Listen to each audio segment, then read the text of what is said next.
Dis 2 in die môre, ketel kook weer oor.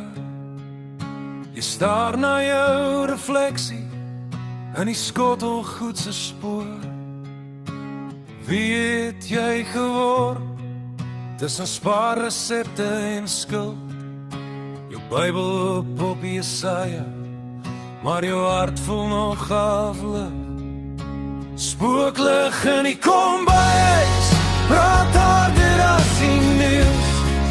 Jy vra jou eie naam, soos 'n vreemdeling jou roep. As ek nog gelowig, as ek twyfel so hard skree, spooklig in die kombuis.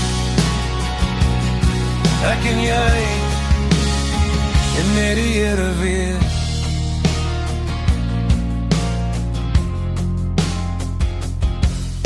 Jou ma stuur weer 'n stemnoot, kind, ek bid nog elke nag. Jy luister om op playback, met 'n siggie in jou hand. Liefde was goedkoop, tussen plastiek glase wyn. Jy het iemand beloof, maar jou rug het stadig gedraai. Spooklig in die kombuis, praat harder as die nuus.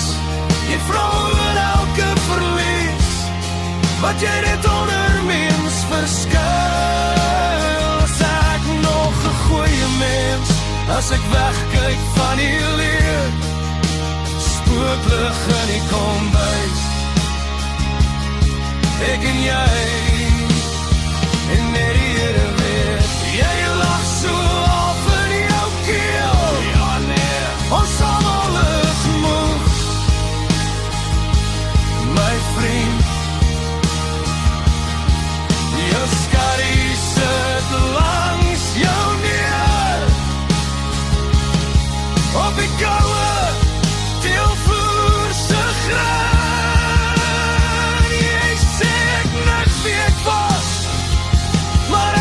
Bang vir wie ek word, en jy klink soos half van die land, wat op pyn agter humor verstop.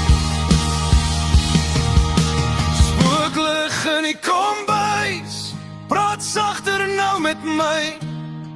Ek skink nog een laaste koppie, vir die deel van my wat bly. Is ek nog te red, as ek elke Sondag slaap? Spooklig in die kombuis, hou my dop tot die son opstaan.